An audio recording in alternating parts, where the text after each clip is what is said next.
Kada pričamo o velikim sportskim zvijezdama, prva stvar koja nam padne na pamet su novac, slava i beskonačni užici.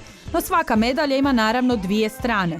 Uz rizik koji je u većini slučajeva uz takav adrenalin i način života neizbježan, mnogi često padaju u depresiju dok se penju prema toliko željenom vrhu na kojem uvijek ima mjesta samo za jednog. Jedan od najslavnijih imena u povijesti Formule 1, vozač David Coulthard, progovorio je prvi put o onoj lošoj strani slave i problemima s kojima se suočavao. You were suffering from bulimia as a teenager. How did that problem came in your life? Why? I was already quite tall for a driver, and when you race go-karts, the weight is very important, a bit like a jockey on a horse. So I had no choice but to try and really keep myself very, very light. So at that time, one way to deal with that was bulimia, but I knew it was not good, but if you want to be successful, you have to make certain sacrifice. And at that period of my life, that was a sacrifice I had to make. Thankfully, when I moved into cars, I was able to not really worry about this and then eat and live normally. No bulimija nije jedini problem s kojim se ovaj sportski velikan suočio u svom životu. Kako ruku pod ruku uz utrke idu nažalost i nesreće, tako je David svoju prvu šansu za ulazak u formulu dobio nažalost kada je poginuo njegov veliki prijatelj i kolega Ayrton Senna. How did you feel when the death of the driver opened you opportunity to be in the World Championship? Well, Ayrton Senna was unquestionably the best driver of that period, and he was only 33 years old, and it's incredible to think that if someone that good could be killed, and then I was driving the same car a few weeks later. It's crazy that my opportunity to race in Formula One came through the death of someone so incredible. But life is not always fair. Umalo nakon toga zaredale su se i pobjede, pa je David došao na toliko željeni vrh. Uz milijune i takav stil života, must have su i privatni avioni koji često puta znaju biti i kobni. Tako se nakon pjevačke dive Alaje i John F. Kennedya Jr., koji su samo jedni od mnogih zvijezda koji su u avionskim nesrećama izgubili živote, i David suočio oči u oči sa smrću. Speaking about crashing, you survived a plane crash where two pilots had unfortunately died. Could you tell me something more about that? Well, on one hand, of course, I didn't want to die. I didn't want to crash in this plane. On the other hand, I knew there was nothing I could do, and my life was in the hands of the pilots. So I spoke to the pilots and said, "Can you land us? Can you do it?" And they told me yes. So all I could do was to sit and to talk to my girlfriend at that time and my trainer and tell them that we would be okay.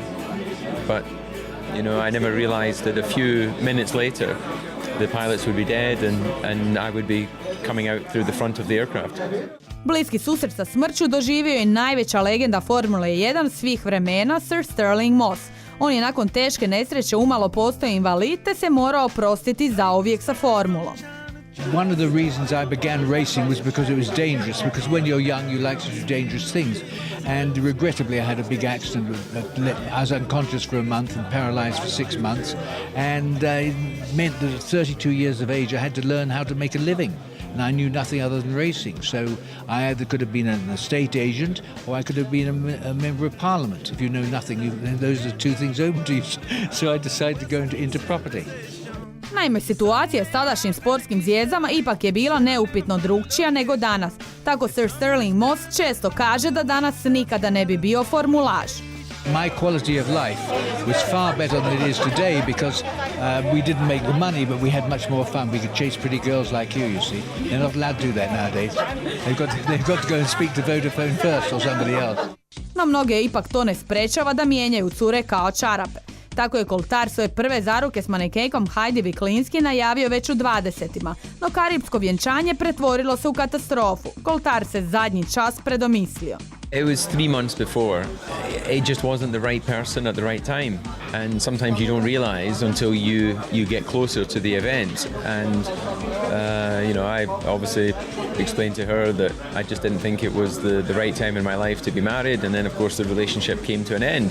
Pravu unutarnju sreću ipak je teško naći. Tako je ovaj vozač koji se natjecao u 200 Grand Prix, od kojih je 13 puta pobjedio, 62 puta bio na postolju, rijetko kada izgledao uistinu sretan. But you always looked unhappy on podium. Even your manager told you that. David, smile a bit more. Why? Yeah, but on the inside, I was always very happy. But I've never been really good at expressing, externally how I feel. So it's a bit like at, Christmas when someone gives you a present. I'm very happy to receive the present, but how do you show people you're happy? You say thank you, and so I always struggled to show how happy I was, but I'm a happy person. Nerijetko mnogi sportaši kažu da bi sve dali da se mogu baviti nekim drugim zanimanjem, no sportski talent je ipak najprofitabilniji. I was actually reading that you wanted to be a dentist. Is it true? I should have been a dentist because my father was a dentist, but I wasn't clever enough, and so I had to do something else where you didn't need much brains. So Formula One and sports car racing seemed a good alternative. Pa tako kad krene lova u sportu, to je prava prilika za druge investicije. Tako je David Coulthard postao vlasnikom lancem luksuznih hotela, a napravio je čak vlastiti muzej u svojoj rodnoj zemlji Škotskoj. Uz to, na njega su se vječno lijepile žene, pa je bio svakodnevna tema tabloida.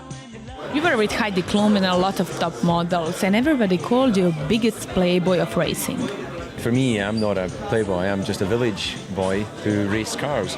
And of course I had more than one girlfriend, but that I don't think is unusual. I'm sure you've had more than one boyfriend. But it's sometimes the media can create a story. And, with Michael Schumacher, he has a wife and 2 children.